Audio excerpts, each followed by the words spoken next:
Cada 15 días, un nuevo capítulo. Una selección por grupo, camino al Mundial de este verano. Un viaje entre fútbol, gloria y recuerdos oscuros. En este episodio de Camino al Mundial, nos detenemos en la selección de Portugal, integrante del Grupo K. Un equipo marcado por generaciones de talento, pero también por tragedias que dejaron huella fuera del campo. Hoy no hablamos de partidos ni de resultados. Hablamos de dos carreras que se apagaron en la carretera. Dos accidentes de tráfico. Dos nombres que siguen generando silencio y preguntas. Los casos de Rui Filipe y Diogo Jota. Dos muertes en la carretera. Dos carreras en ascenso y una sensación compartida. Que no todo quedó tan claro como se dijo. Esto es Tribuna Fantasma.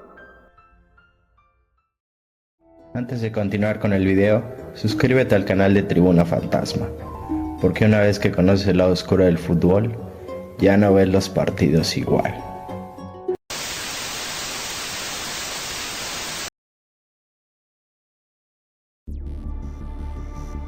Portugal ha sido, durante décadas, una fuente constante de talento futbolístico. Generaciones enteras crecieron creyendo que el siguiente gran hombre estaba siempre a punto de aparecer.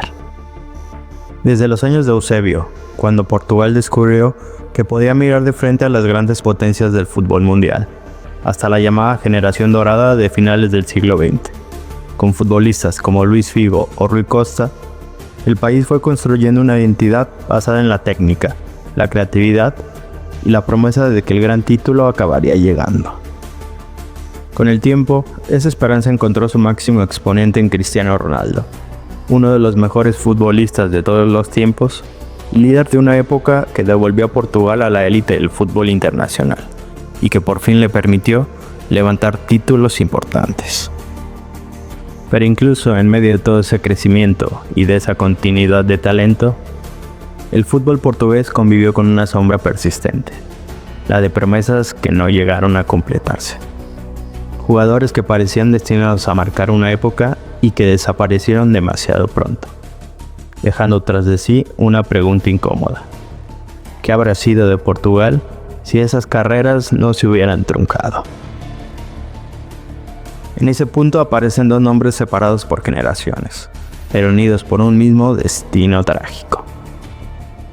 Rui Filipe, una estrella emergente que empezaba a consolidarse en el fútbol portugués y en la selección, y Diogo Jota, campeón con el Liverpool, jugador clave de su generación y una de las grandes esperanzas de Portugal para aspirar, en el Mundial de 2026, a levantar por primera vez una Copa del Mundo.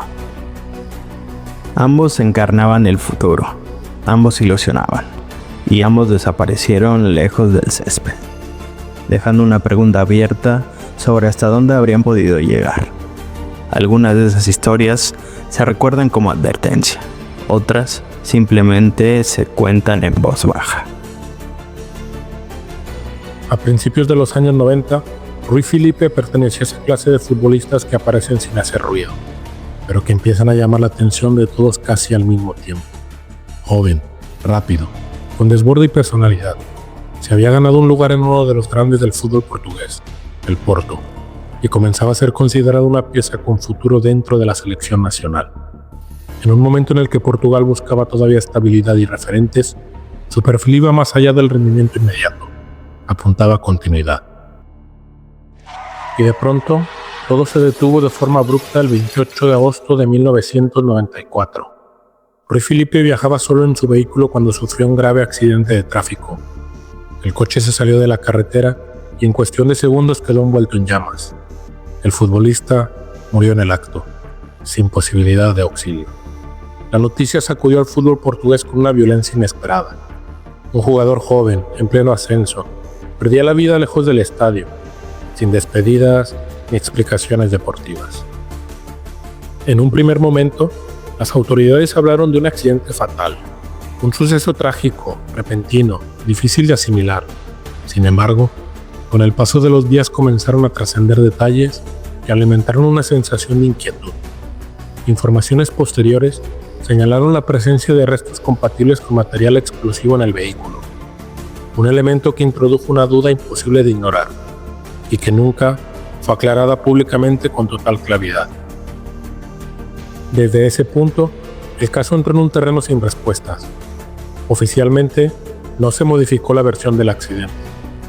No hubo conclusiones que apuntaran a una acción criminal, ni comunicados que profundizaran en el origen de sus restos. Pero el simple hecho de que se hablara de explosivos fue suficiente para que surgieran teorías, especulaciones y preguntas que nunca encontraron una respuesta definitiva. ¿Por qué un coche debía explotar de esa manera? ¿Fue realmente un fallo mecánico extremo?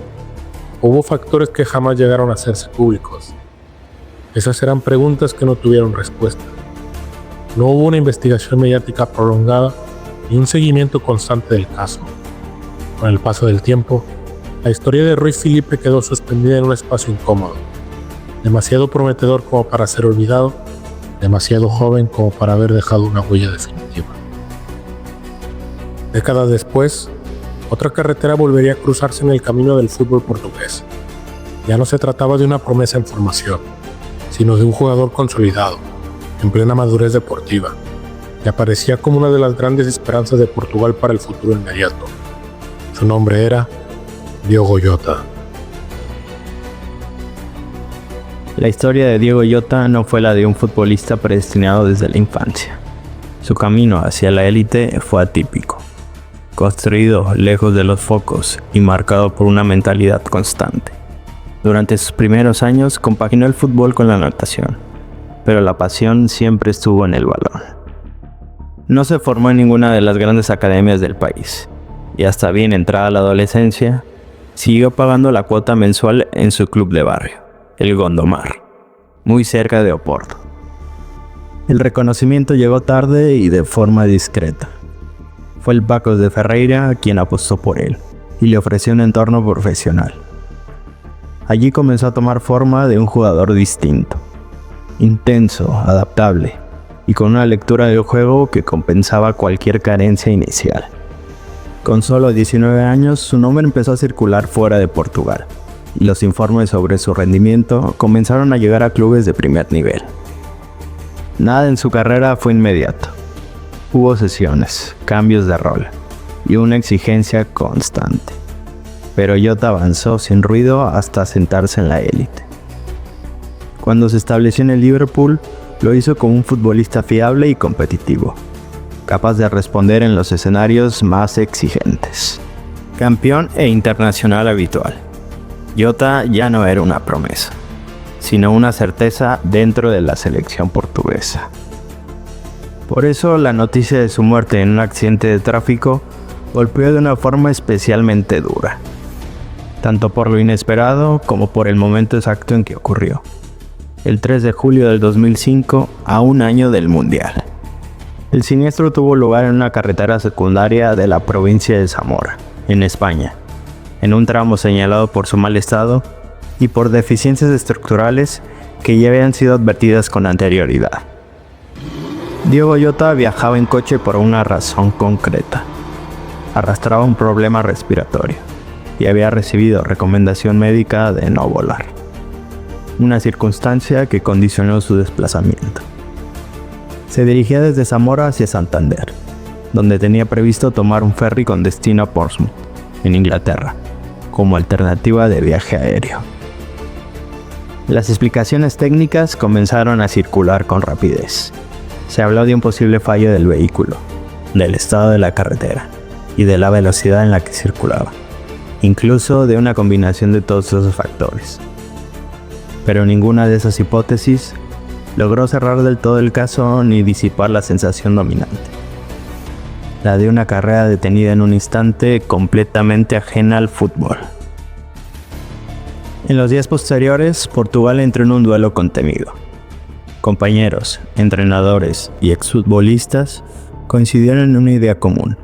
Diogo Jota había llegado hasta ahí en contra de muchos pronósticos. No fue un elegido desde niño, sino el resultado de años de insistencia y adaptación constante. Fue entonces cuando apareció una reflexión que conectó generaciones. José Mourinho recordó cómo, años atrás, la muerte de Ruiz Felipe había unido un vestuario entero alrededor de la memoria de un compañero. No como consuelo, sino como constatación de que algunas pérdidas dejan una marca profunda dentro de los equipos. Y quizás, como entonces, esa ausencia vuelve a convertirse en un punto de unión silencioso dentro de la selección portuguesa. Para Diogo Jota, esa marca no se reflejó en estadísticas ni en balances deportivos. Se manifestó en una ausencia, en el hueco que dejó un jugador que ya había llegado, justo cuando su selección empezaba a mirar hacia el siguiente gran reto. La carretera cerró su historia antes de tiempo, a solo un año del Mundial, y con ella, la posibilidad de saber qué papel habría ocupado cuando Portugal volviera a presentarse ante el mundo. Las historias de Rui Filipe y Diogo Jota no se conectan por la época, ni por el contexto, ni siquiera por el lugar exacto en el que ocurrió la tragedia. Se enlazan por la misma pregunta que quedó suspendida en el aire tras sus muertes. Una pregunta que el fútbol portugués nunca pudo responder. ¿Qué habría sido de sus carreras si aquel trayecto no hubiera terminado así? ¿Qué lugar habrían ocupado dentro de la selección? Y sobre todo, ¿qué habría cambiado en el rumbo de Portugal? Rui Filipe simbolizaba un futuro que apenas empezaba a dibujarse. Diogo Jota, en cambio, ya era presente, ya era realidad, ya estaba preparado para afrontar el siguiente desafío. Uno se quedó a las puertas de lo que podía ser, el otro desapareció cuando aún tenía demasiado que aportar. Dos momentos distintos de una misma pérdida. El fútbol siempre encuentra la forma de seguir adelante. Nuevos nombres, nuevas generaciones, nuevas ilusiones. Pero hay ausencias que no se reemplazan con convocatorias ni con resultados. Ausencias que se convierten en hipótesis eternas, en la sensación de que quizá, con ellos en el camino, la historia habría tomado otro rumbo. Portugal continuará soñando con levantar una Copa del Mundo. Lo hará con talento, con experiencia y con memoria. Y en ese recorrido, las figuras de Rui Filipe y Diogo Jota no aparecerán en las estadísticas ni en los resúmenes oficiales, pero estarán ahí, como una sombra silenciosa, recordando que el fútbol no solo se construye con lo que fue, sino también con todo aquello que nunca llegó a suceder. Hay carreras que no se miden por lo que fueron, sino por todo lo que no llegaron a ser. Dos caminos interrumpidos, dos silencios que todavía acompañan al fútbol portugués. ¿Qué habría sido de Rui Filipe si su historia hubiera tenido tiempo de escribirse? ¿Qué papel habría tenido Diogo Jota en el futuro de la selección portuguesa? Déjanos tus comentarios, síguenos en todas nuestras redes sociales y recuerda, las tribunas alientan, pero también aterran.